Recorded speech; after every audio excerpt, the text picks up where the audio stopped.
Les esprits de mari et de femmes de nuit. C'est un esprit qui peut venir coucher avec toi dans ton songe, dans ton sommeil et te voler des années. Il y a des personnes qui font des rêves où ils ont des rapports sexuels et la semaine qui suit tombent malades. Parfois même le lendemain, tu te réveilles avec une fatigue bizarre, tu tombes malade. Ta vigueur, ta santé, la vigueur dont on parle, c'est la santé physique.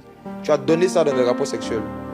Voici pourquoi, si tu as l'habitude de faire des rêves où on couche avec toi et que tu ne cherches pas à finir avec, tu peux en mourir.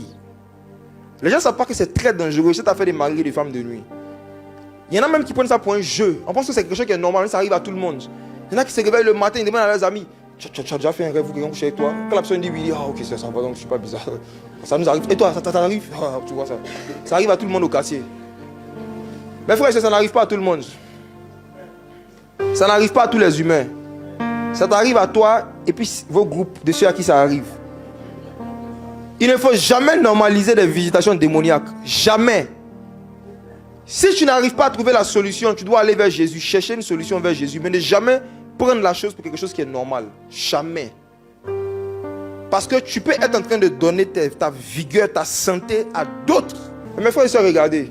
Il y a des esprits, il y a des personnes, des sorciers qui sortent de leur corps la nuit, qui vont coucher avec des gens dans leurs rêves et qui prennent leur santé, leur vigueur. Et ces personnes-là tombent malades après. Mais eux, ils sont toujours en forme. Parce que la santé est spirituelle. Et ça peut se transférer d'une personne à une autre. La science nous prouve qu'on peut transférer une partie de notre santé à quelqu'un à travers la transfusion sanguine. La méthode de la transfusion sanguine nous a prouvé qu'en tant qu'humain, une partie de notre santé peut aider quelqu'un à retrouver la santé. On peut transférer. La santé, c'est la vie. Et la vie est transférable. On peut transférer ça à quelqu'un. Mais quand on prend ton sang et puis on met dans le corps de quelqu'un pour que la personne vive longtemps, là tu sais. Mais la nuit. Et la nuit. Quelque chose que moi-même j'ai vécu avant de connaître Jésus. Jésus est bon. S'il n'était pas venu mourir sur la croix pour nous, il ne sait pas ce que le diable aurait fait de nous sur cette terre. Écoutez bien, vous qui êtes parents, qui avez des enfants, ou vous qui comptez en avoir, écoutez ceci. Il y a une vieille femme dans le quartier où j'habitais, qui avait l'habitude de dire à mes parents, lui là c'est mon mari, hein. C'est mon mari, c'est mon mari, c'est mon mari. Quand il va grandir, je vais le marier. Tu veux m'épouser, non? Un jour m'a dit ça, j'ai dit oui. Vous savez, la méconnaissance des réalités spirituelles fait de nous des poulets humains que n'importe qui peut abattre et gorger quand il veut. Les gens prenaient ça pour un jeu. Cette femme m'a soutiré une parole. Tu veux m'épouser, non? Je veux te marier. Tu es mon mari, tu veux m'épouser? Il a dit oui, oui, oui. Depuis lors, j'avais 8 ans. Je faisais des rêves où je voyais cette vieille femme venir coucher avec moi dans mes rêves. J'ai fait ces rêves de 8 ans jusqu'à ce que j'ai 16 ans, jusqu'à ce que je croise le Saint-Esprit. Je voyais quelqu'un qui venait avoir des rapports avec moi. Parfois, c'était le corps d'une jeune fille. Et puis, un coup, pendant qu'elle est dans l'acte, surprise, c'est la vieille. Oh! J'ai vécu ça. Et j'étais très maladif quand j'étais petit.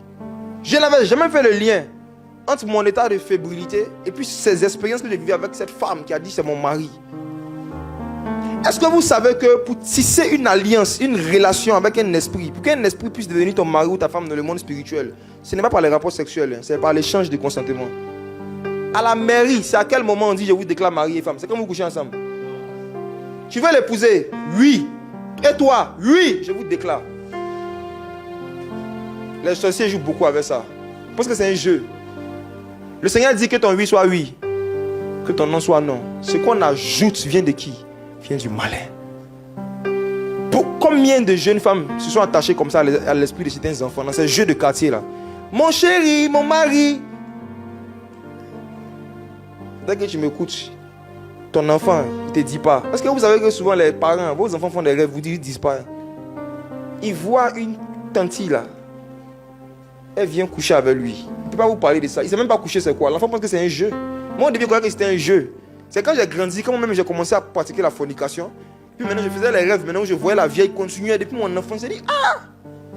Et puis la journée, vous voyez, te souris, ça va, mon mari.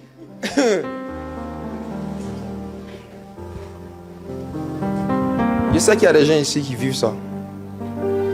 Il y a des personnes qui sont dans le monde, vous êtes dans des relations avec des personnes. Vous êtes échangé des vœux là-bas. Je ne vais jamais te quitter. Et toi, oui. On est ensemble pour la vie, oui. Tu n'as jamais rompu cette parole.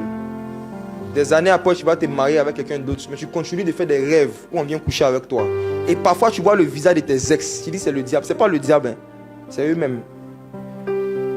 Il y a certains de vos ex qui étaient des sorciers. Et les sorciers connaissent la puissance de la parole. On ne joue pas avec la parole. Ce que tu dis t'engage dans le monde spirituel.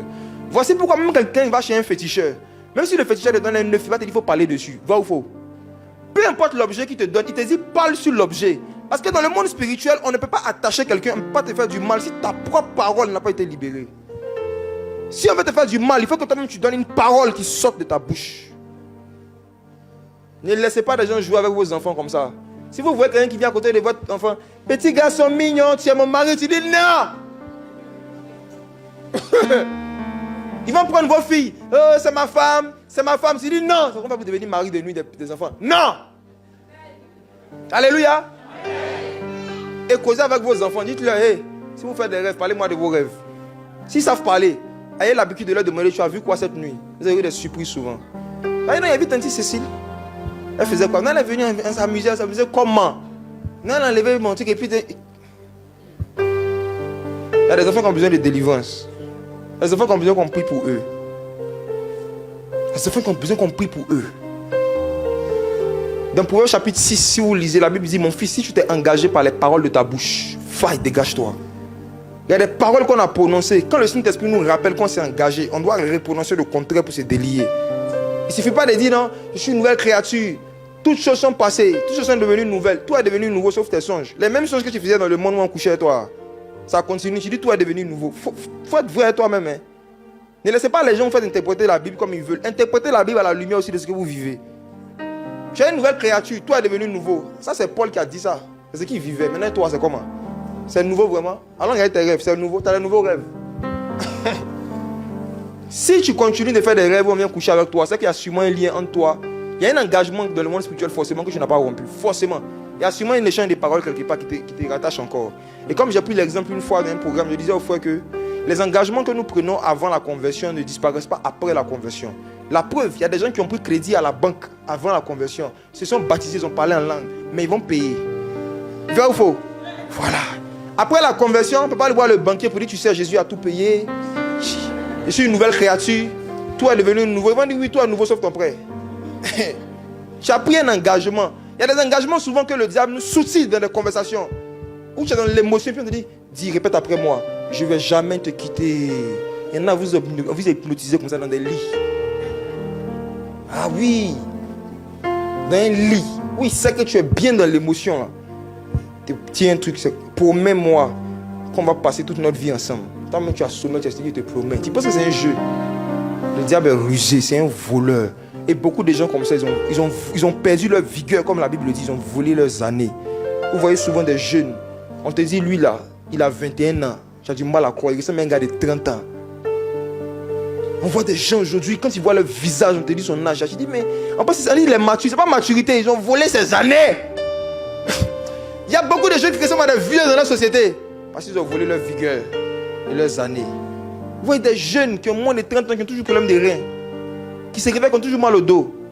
Oh, beaucoup, ils ont volé leur vigueur, volé leurs années. J'ai vu, avant, est-ce qu'on pouvait avoir des gens de moins de 50 ans qui avaient AVC?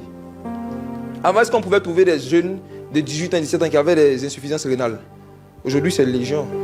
Parce que le monde des ténèbres s'est rapproché davantage de l'humanité.